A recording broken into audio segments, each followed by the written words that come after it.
Letter 27. My dear Father, your letter has filled me with joy that I can poorly express by my pen. It assures me that you are certain to leave at the new moon, and after a few days' delay at Gaza, that you will be with me not many days afterward. This letter I shall send to meet you at Gaza. In it I shall make known to you the particulars of the greatest miracle of power and love above all those wonders which Jesus has done. When Mary and Martha had dispatched the message to Jesus, as I have already stated, they began to be more cheerful with newborn hope, saying, "If our dear Rabbi, the holy prophet, comes, he will heal him with the word, as he has done so many of the sick. Yes, many whom he knew not he has restored to health by a touch," remarked Martha. "How much more Lazarus, whom he loves as a brother? Oh, that the messenger may press forward with all haste." "If Lazarus should die ere he come," hesitatingly remarked my gentle cousin, the wife of John the disciple, "he could bring him to life again, even as he did the son of the widow of Nain." "Yes, without doubt, unless it were too late," remarked Martha, shrinking at the thought that her brother should die. "But if he be long dead, it will be impossible." "Nothing is impossible with Jesus," answered Mary, her eyes brightening with trusting faith. Thus the hours passed between mingled hopes and fears, but ere Jesus came, lo, the mantle of death was laid over the face of their dead brother. "Lazarus is dead and Jesus is far away," was the bitter and touching cry made by the bereaved sisters as they wept in each other's arms. The next day the burial took place, and yet no messenger came from Jesus. The morning of the third day the man returned and said that he had found the prophet on the farther bank of Jordan, where John had baptized, abiding in a humble cottage in the suburbs of Bethabara with his disciples. The bearer of the sad tidings from the two sisters delivered his simple and touching message.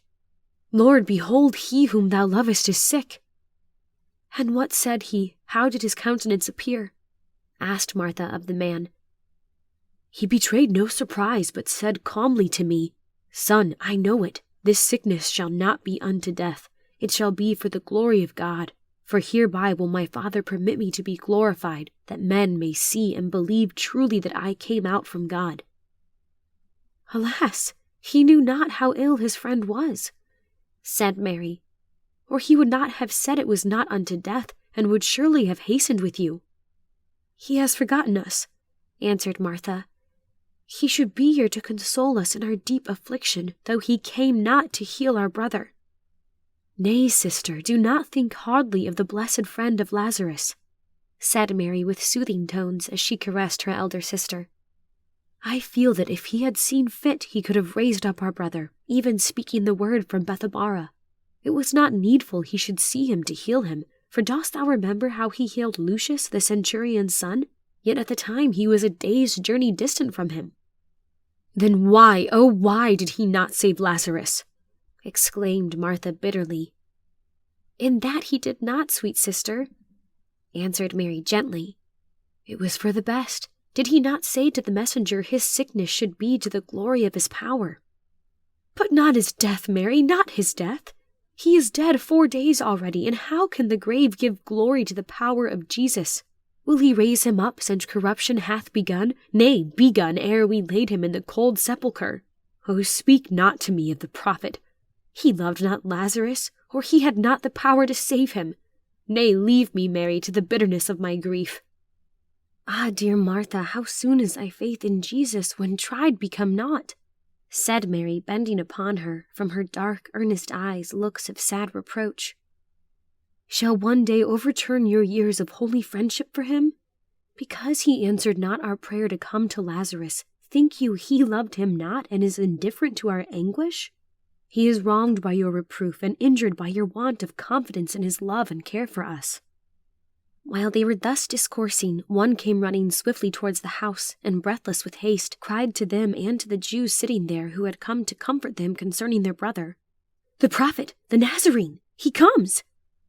Almost at the same moment, Elic the Gibeonite entered and said, "Jesus, Messias of God, is at hand. He already entereth the village, followed by his disciples."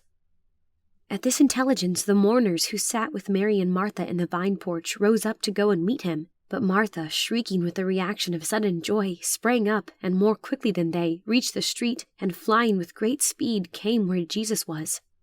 Mary, who had received the news without betraying any other emotion than the secret and holy joy of a heart that had confidence all along in her Lord, instead of hastening to meet him, rending her hair with grief like her sister, proceeded to prepare a room for the hospitable entertainment of the beloved prophet when he should come in, thus taking Martha's usual place. And when she had arranged all, she sat down with me in the house, her heart filled with joy, and her face expressive of calm and quiet happiness. When Martha had come near Jesus, whom she met just entering Bethany, walking with 4 of his disciples along the dusty road and looking weary and travel-worn, she ran and threw herself at his feet, crying, "Lord, if thou hadst been here, my brother had not died." Jesus, taking her hand, raised her up and said with emotion, for he seemed deeply moved by her grief, "Death to those whom my Father loveth is sleep. The good die not. Lazarus is not dead, but sleepeth, and he shall rise again." "I know, O Rabboni, that he shall rise again in the resurrection at the last day." Jesus then said to her, lifting his celestial glances towards heaven, "I am the resurrection and the life. He that believeth in me, though he were dead, yet shall he live.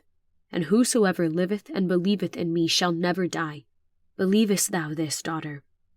"Yes, Lord, I believe that thou art the Christ, the Son of God, which should come into the world. I know that whatsoever thou wilt ask of God, God will give it to thee, and that even now thou couldst bring Lazarus back again." "Corruption and the worm have begun their work," said a proud and unbelieving Pharisee near on hearing this. "Whatever may have been the state of the ruler's daughter and of the son of her of Nain, Lazarus the scribe at least is dead." To this speech Jesus made no reply, but turning to Martha, said softly, "This day my Father shall be glorified, and the world shall truly know that I am come from him who is life and the giver of life. Go thou and tell thy sister that I am here and would have her come and speak with me." Martha, then overjoyed and wondering that Jesus should have known her thoughts so as to reproach her for her little faith as he had done, hastened to her sister, and entering cried, "I have seen the Lord. He calleth for thee, Mary. Come and see him as he sits by Isaiah's fountain near the marketplace." Mary rose quickly and went out. Certain of her Jewish friends from Jerusalem at that moment met her at the door and began to comfort her, and to ask her if they also should go with her to weep at the grave of Lazarus, for they said to one another, "She goes unto the grave to weep there." "She goes to see Jesus, the friend of Lazarus, for he calleth her," answered Martha, smiling with eagerness, and speaking with an animation that presented a singular contrast to her late deep grief. Mary hastened to where Jesus sat by the fountain, bathing his dusty and wounded feet. "Lord," she said in her sister's words and with deep emotion, "if thou, Lord, hadst been here, my brother had not died." Then, bowing her head to the edge of the marble basin, she wept very heavily. The Jews, men and women who stood about, being touched with her sorrow, also wept, while glittering tears coursed their way down the face of the beloved John, his disciple who stood near. Jesus sighed deeply and groaned in spirit as he beheld her grief and their mourning with her. His sacred countenance was marred with the anguish of his soul. "Rise, let us go to the grave where he lieth," he said to them. "Where have ye laid him?" "Come, dear Lord, and see," answered Mary, holding him reverently by the sleeve of the robe, and gently yet eagerly drawing him towards the place of the tombs in the Vale of Olivet. In the meanwhile, at home, Martha had been diligently, and with strange cheerfulness, getting in readiness the room of Lazarus. She swept and dusted it and garnished it with fresh flowers, which she gathered in the little garden. "This is the rose he set out and loved. This is the violet which blooms immortal. I will place it upon his pillow," she said with a joyous hilarity softened by the most lovely look of peace, while hope shone in her eyes, like twin morning stars ushering in a glorious day. She spoke scarcely above her breath and moved on tiptoe. "For whom is this preparation, dearest Martha? For Jesus?" I asked. "Oh, no. The holy prophet's own room is ready. Mary has prepared that. This is Lazarus's room, and I am decorating it for him." "Dost thou truly believe that he is coming back from the dead?" I asked, between doubt and strange fear. "Believe? Oh yes, I know that nothing is impossible with Jesus. I doubt no more. My faith trembles no longer. He will raise up my brother, and this day he shall sit down at our table with us again, and this night rest his head in peaceful slumber upon this pillow which I am strewing with his favorite flowers. Never had house two such guests as we shall have this day, the Messiahs of God, and one come back alive from the dead." At this moment we heard the noise of the multitude passing by, and it being told us that Jesus was going to the grave, Martha, embracing me with a heavenly smile, drew me gently after her to follow the blessed prophet to the tomb. All Bethany was in his footsteps. How shall I describe Jesus as he then appeared? He wore a blue robe, woven without seam throughout, the affectionate work and gift of the two sisters. His face was very pale and sad, yet a certain divine majesty rested thereon, so that his calm, high forehead looked as if it were a throne. His holy, earnest eyes were full of sorrow. His mouth, compressed, betrayed the effort he made to suppress the outbursting of his heart's deep grief. Slowly he moved onward, and entering the cemetery, he soon stood before the tomb of his beloved friend. For a few moments he stood gazing upon the closed stone door of the cave in silence. There reigned an expectant hush among the vast throng. Mary knelt at his feet, gazing up into his countenance with a sublime expression of hope and trust. Martha drew softly near and fell upon her knees by the side of her sister. Jesus looked tenderly upon them, and resting his eyes upon the tomb, wept. Large, glittering tears rolled down his cheeks and glanced from his flowing beard to the ground. I knelt by the side of the sisters. "Behold how he loved him," whispered the Jews present with surprise. Others said, "Could not this man which opened the eyes of the blind have caused that even this man should not have died?" Jesus, heaving a deep sigh, now came nearer the grave. With a slight movement of his right hand to those who stood by, he said in a tone that, though low, was heard by the whole people, so solemn was the surrounding stillness, "Take ye away the stone." "Lord," said Martha, "by this time the body is offensive, for he hath been dead 4 days." "Daughter," said Jesus, looking on her, "believe, and thou shalt behold the power of God." The men then, with some difficulty, took away the stone from the door of the sepulchre and stood upon one side. The dark vault yawned with gloomy horrors, and so corrupt was the air that rushed out, all fell back from it, save Jesus and Mary, retiring several steps from the entrance. Jesus stood looking into the cave, where, as our eyes became accustomed to the darkness within, we could discern the corpse of Lazarus, covered with the grave mantle, and his face bound with a napkin, which was already discolored with the sepulchral damp of the grave. Raising his hands toward heaven and lifting up his spiritual eyes, which were yet moist with tears, Jesus spoke in a voice of indescribable pathos and earnestness of appeal, and with a manner of the most awful reverence, as follows: "Father, I thank thee that thou hast heard me, and I know that thou hearest me always. But because of the people which stand by do I offer unto thee this prayer, that they may believe that the power I have cometh from thee, and that they may believe that thou hast sent me. And now, O Holy Father, may I glorify thee on the earth with the power which thou hast given me." He then turned towards the tomb, and stretching forth his hand, he cried with a loud voice that made every heart quake, "Lazarus, come forth!"